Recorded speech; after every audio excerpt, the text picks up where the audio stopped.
मेरा नाम सर्वेश पांडे है। मैं सौर आर्मी संगठन का संस्थापक और अध्यक्ष हूं। आज हम लोग जो यूजीसी के द्वारा एक काला कानून बनाया गया है जिसमें सामान्य वर्ग के बच्चों को पहले से ही शोषणकर्ता घोषित कर दिया गया है, उसी के विरोध में हमने यहां डीएम ऑफिस गोंडा में आकर के डीएम को ज्ञापन दिया है।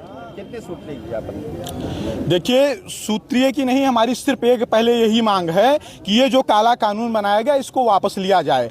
जात के आधार पर भेदभाव ना हम करते हैं और ना हम स्वीकार करेंगे। जिस तरीके से सरकार ने अपने मन से ही, देखिए इसमें दो कौम डिसाइड की गई, दो समुदाय डिसाइड किए गए, एक शोषित एक शोषक। तो जब एससी एसटी ओबीसी शोषित में आ गए तो शोषक कौन बचा? इसका मतलब इन्होंने स्पष्ट कर दिया है कि शोषण करने वाले सिर्फ सबड़ हैं। तो ये जो आरोप लगाया गया है, जो गुंडा पहले इन्होंने साबित कर दिया सौर समाज के बच्चों को, छात्रों को, उनके अंदर भय का माहौल बना दिया है, उसके विरोध में हमने ज्ञापन दिया है। आज क्या करने लगती हैं इस कानून में, आपको क्या करने लगती है? कैसे? देखिए, एक पॉइंट मैं आपको बता दूं, जैसे उसमें जो परिभाषा लिखी है, तो जो जातिगत भेदभाव की परिभाषा उसमें स्पष्ट लिखा है कि जातिगत भेदभाव का मतलब एससी एसटी ओबीसी के साथ भेदभाव, उसी को जातिगत भेदभाव माना जाएगा। सामान्य वर्ग के साथ भेदभाव होगा, उसको जातिगत भेदभाव ये लोग नहीं मानेंगे। दूसरी बात, हिंदू को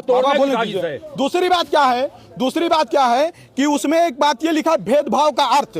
तो भेदभाव का अर्थ लिखा है कि जात धर्म लिंग के आधार पर भेदभाव स्पष्ट होगा या अंतर्निहित होगा। जरूरी नहीं है कि वो स्पष्ट हो, मतलब हम किसी को सामने से गाली दें वो चीजें स्पष्ट होती हैं, लेकिन अगर मान लो हम कोई बात सोच करके मुस्कुराएं और सामने वाले व्यक्ति को लग जाए कि नहीं इन्होंने मुझको अपमानित करने की वजह से मुस्कुराया है, तभी वो मेरे खिलाफ शिकायत कर देगा। इस कानून के वजह से सामान्य वर्ग के बच्चे पढ़ नहीं पाएंगे। जो होनहार प्रतिभाशाली बच्चे होंगे उनकी शिकायत कर दी जाएगी, और जिस बच्चे की शिकायत की जाएगी, लोग कहते हैं कि वो तो बीसी उसका अध्यक्ष रहेगा, उसका अध्यक्ष प्रधानाचार्य रहेगा।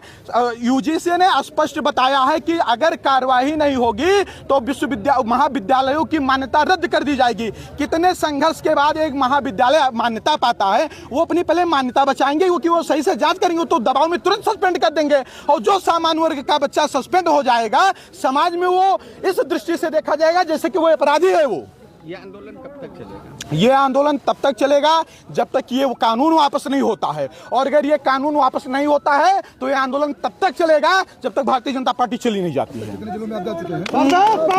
मैं सुनिए, मैं आपको बता दूं, सत्ता में आए, मैं आपको बता दूं कि कल मैं प्रतापगढ़ में था, हमारे राष्ट्रीय महासचिव दिल्ली के यूजीसी कार्यालय में थे, जहां पर यूजीसी के चेयरमैन ने बुला करके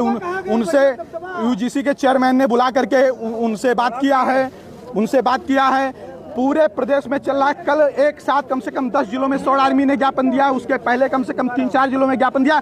ज्ञापन का प्रक्रिया चालू है। ज्ञापन के बाद फिर धरना प्रदर्शन होगा, आंदोलन जो भी करना हो, क्योंकि ये सौरों के अब अस्तित्व की सवाल है। अगर यहाँ सौर मौन रहा तो यही मौन उसके मृत्यु का कारण बन जाएगा। सामान्य वर्ग के बच्चों को शिक्षा से वंचित कर दिया जाएगा। जो झूठे हमेशा आरोप लगाए जाते हैं कि सामान्य वर्ग के लोगों ने पढ़ने नहीं दिया, आज नरेंद्र मोदी वही चीज सामान्य वर्ग के साथ हकीकत में कर रहे हैं। ऐसा कानून बना करके सामान्य वर्ग के बच्चे पढ़ नहीं पाएंगे, क्योंकि उनको सबसे ज्यादा नंबर चाहिए, उनको आरक्षण नहीं मिलता है, उनको उनकी हाइट सबसे ज्यादा होनी चाहिए, उनको सबसे ज्यादा जंपिंग करनी, हर चीज में उनको परफेक्ट होना है। इधर तो ये -40 नंबर वाले को डॉक्टर बना रहे हैं। तो इतना प्रेशर जिस बच्चे के ऊपर होगा, उसके ऊपर उसके बाद शिकायत हो जाए, जांच बैठ जाए, तो कैसे पढ़ पाएगा भाई? वो पढ़ाई छोड़ देगा। आपके पहला, जहाँ तक मुझे याद है, पहला आह्वान आपने किया था, आपका एक ऑडियो वायरल हुआ था, दोबारा वो सांसद नहीं बन सके। तो ये विरोध जो आप करते हैं, देखिए, मैं एक बात बता दूं, मैं सर्वेश पांडे ना सपा की तरफ से हूं, ना भाजपा की तरफ से हूं, ना कांग्रेस के तरफ से हूं, ना बसपा की तरफ से हूं।